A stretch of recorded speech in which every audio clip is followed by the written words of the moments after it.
जय हिंद। कैसे हैं आप लोग? आशा करते हैं आप लोग ठीक होंगे और स्वस्थ होंगे। ठीक है, देखिए आज से हम क्लास 12वीं का क्रैश कोर्स शुरू करने जा रहे हैं। क्लास 12वीं में जो क्रैश कोर्स में मेजर 4 विषय को ध्यान में रख करके कराया जाएगा। हिस्ट्री,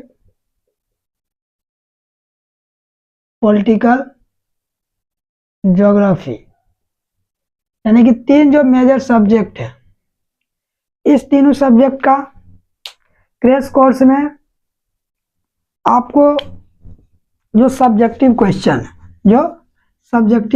है, जैसे इसमें आपका लघु उत्तरीय प्रश्न प्लस दीर्घ उत्तरीय प्रश्न, यानी कि शॉर्ट क्वेश्चन और लॉन्ग क्वेश्चन, इस दोनों को यानी कि तीनों सब्जेक्ट का पर डे आपको क्वेश्चन कराया जाएगा। यानी कि वीडियो आपको डाल देंगे अपने यूट्यूब चैनल पर।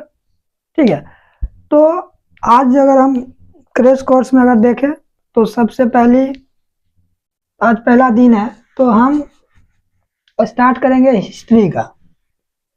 हम किसका स्टार्ट करेंगे? हिस्ट्री का। ठीक, तो आज हमारा मेन फोकस रहेगा किस पे? हिस्ट्री पे। ये हिस्ट्री पे कौन सा क्वेश्चन? शॉर्ट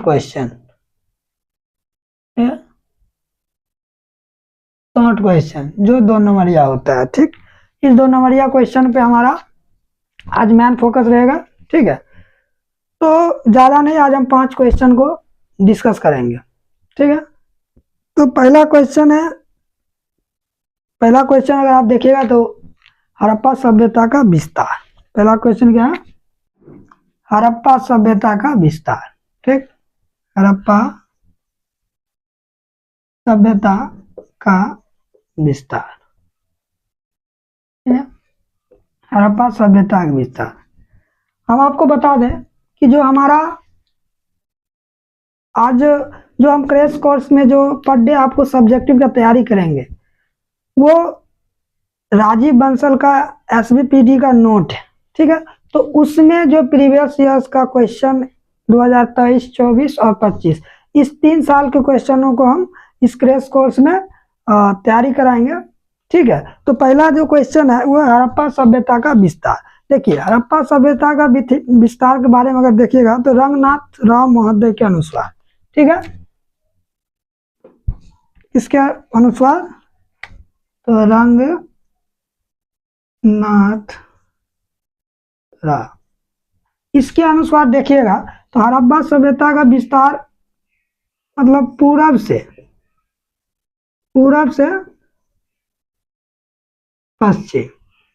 पश्चिम 1600 किलोमीटर, पूरब से पश्चिम 1600 किलोमीटर और उत्तर से दक्षिण 1100 किलोमीटर। ठीक है, हम शॉर्ट में लिखेंगे, आप लोग लॉन्ग बना लीजिएगा। ठीक है, तो रंगनाथ राव महोदय के अनुसार इन्होंने बताया कि हड़प्पा सभ्यता का जो विस्तार है वो पूरब से पश्चिम 1600 किलोमीटर और उत्तर से दक्षिण 1100 किलोमीटर क्या है? हड़प्पा सभ्यता का विस्तार है। ठीक, इसी में अगर आप देखिएगा तो इसकी आकृति के बारे में बताया गया, इसकी आकृति क्या है? त्रिभुजाकार है। हड़प्पा सभ्यता की आकृति कैसी है? तो त्रिभुजाकार है। ठीक है, इसकी बनावट आकृति त्रिभुजाकार है।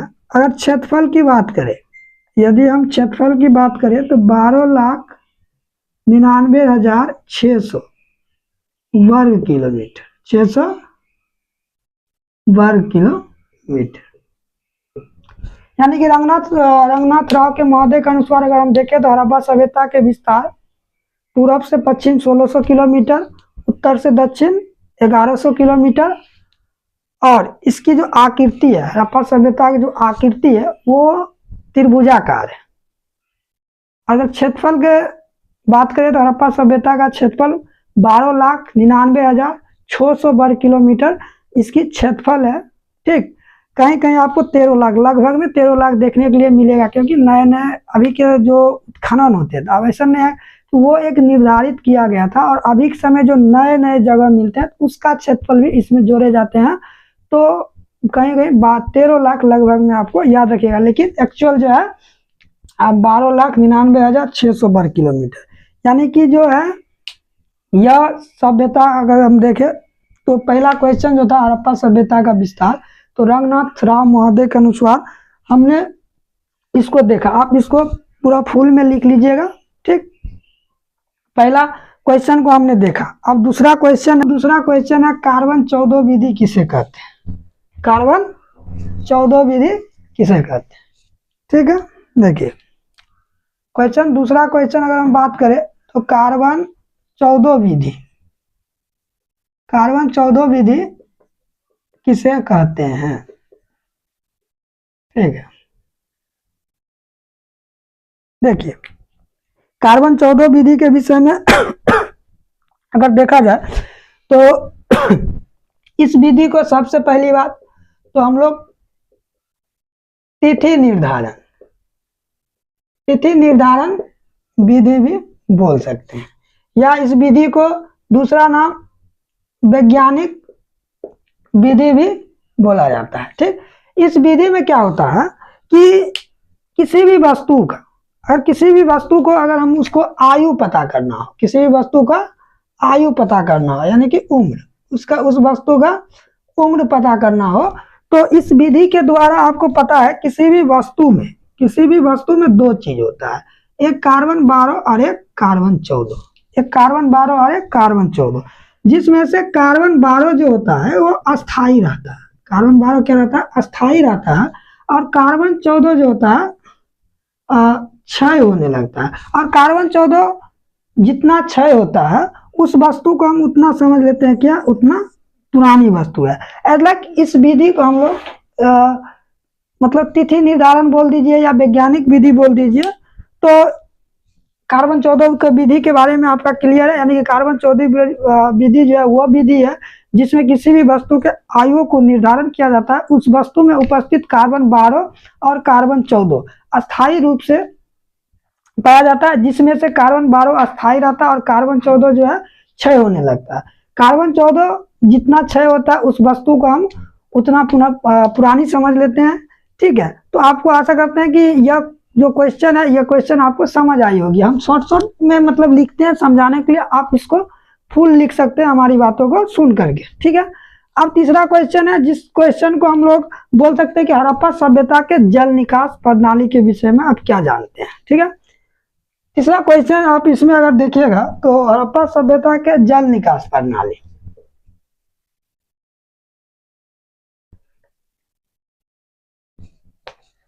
ठीक है। हड़प्पा सभ्यता का जल निकास प्रणाली के बारे में आपको बताइए। देखिए तीसरा क्वेश्चन अगर देखिए तो तीसरा क्वेश्चन है हड़प्पा सभ्यता का जल निकास प्रणाली। देखिए हड़प्पा सभ्यता के जल निकास प्रणाली के अगर बारे में देखिए तो सबसे पहले इसमें आप जानते हैं कि हड़प्पा सभ्यता में जल निकास प्रणाली अगर देखा जाए तो मुख्यतः आपको इसमें एक नगर हुआ करता था, मोहनजोदड़ो। कौन सा नगर हुआ करता था? मोहनजोदड़ो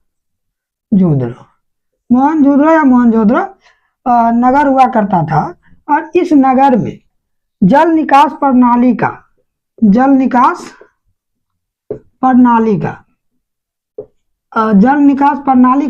उत्तम व्यवस्था था। क्या था? उत्तम व्यवस्था। यानी कि हड़प्पा सभ्यता में जो अधिकतर देखा गया जो आवास था उसके पास निजी कुआं हुआ करता था। आवास के पास निजी कुआं हुआ करता था। और चाहे रसोई घर हुआ, ठीक है, रसोई घर हुआ,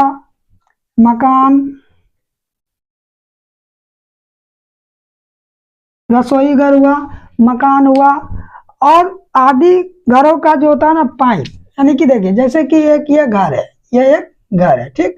माने ये रसोई घर है, तो इस रसोई घर से जो पाइप हुआ करते थे, ये छोटे पतले से छोटा सा पाइप निकल करके रोड के बड़े नाले से जाकर के जुड़ा हुआ रहता था, यानी कि जुड़ जाता था।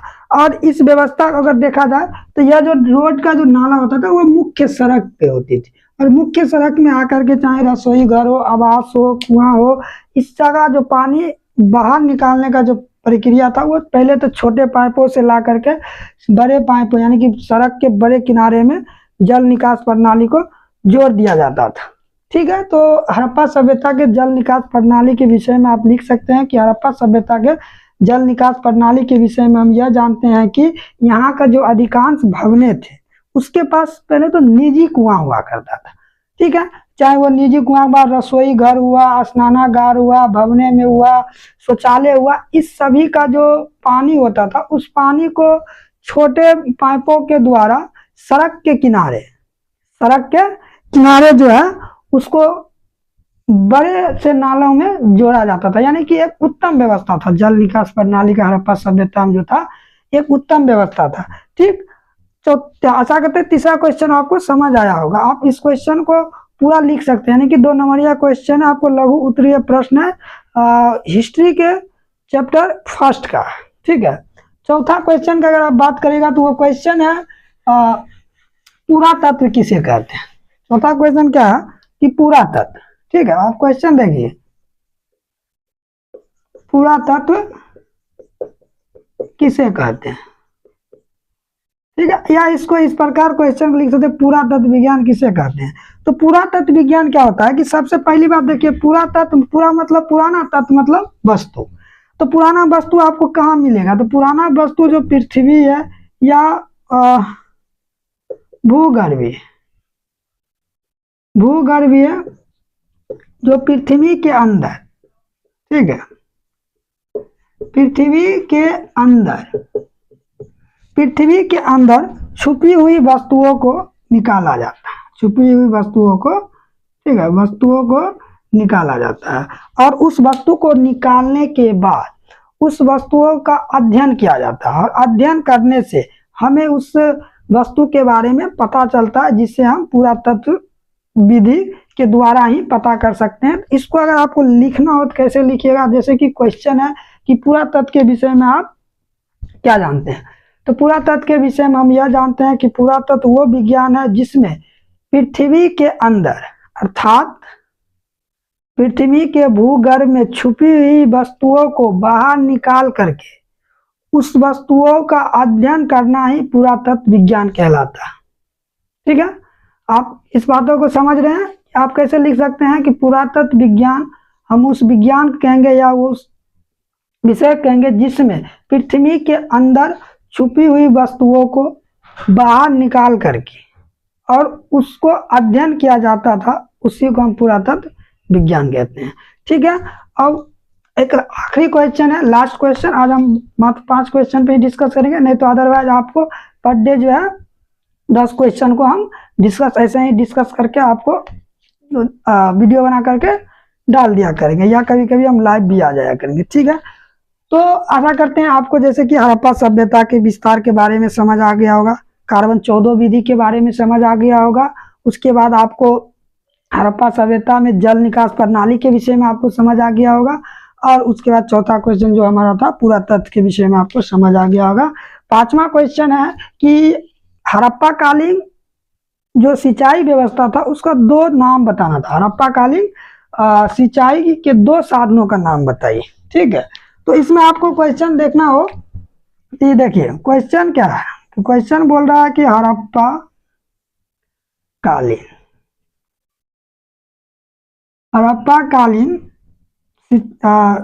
कालीन सिंचाई का 2 साधन, सिंचाई का 2 साधन, उसका नाम बताना। क्वेश्चन क्या है कि हड़प्पा कालीन सिंचाई व्यवस्था का 2 साधनों का नाम बताइए। तो आसान है कि आप कुआं बोल दीजिए, तालाब बोल दीजिए, ठीक है। हड़प्पा कालीन सिंचाई व्यवस्था में मतलब कुआं से सिंचाई होता था, तालाब से सिंचाई होता था, ठीक है। उसको हम बोल सकते हैं कि हड़प्पा कालीन में जो है जो सिंचाई व्यवस्था थी वो दो प्रकार के, मतलब प्रकार का अनेक थी, जैसे कि नहरें थे, कुआं था, तालाब थे। इस सभी का प्रयोग किया जाता था सिंचाई के लिए। इस सभी का प्रयोग किसके लिए किया जाता था? सिंचाई के लिए किया जाता था। अब जैसे कि आपको कुछ प्रमाण मिले थे, जैसे कि आप देखिएगा कि गुजरात के धोलावीरा में जो है तालाब मिला था। गुजरात में एक जगह है धोलावीरा, वहां पे क्या मिला था? तालाब मिला था। और इससे हमें पता चलता था कि हड़प्पावासी जो है सिंचाई में तालाब का भी प्रयोग करते थे। तो आप याद लिख सकते हैं कि क्वेश्चन अगर रहे तो आपको लिख सकते हैं, तालाब लिखिए, नहर लिखिए, कुआं लिखिए, ये सभी था। ठीक है, आशा करते हैं आपको अच्छा लगा होगा। और जो भी विद्यार्थी इस चैनल पर नए आए होंगे तो आपसे अनुरोध है कि आप इस चैनल को सब्सक्राइब कर लेंगे, क्योंकि हमारा आज से क्रैश कोर्स शुरू हो गया।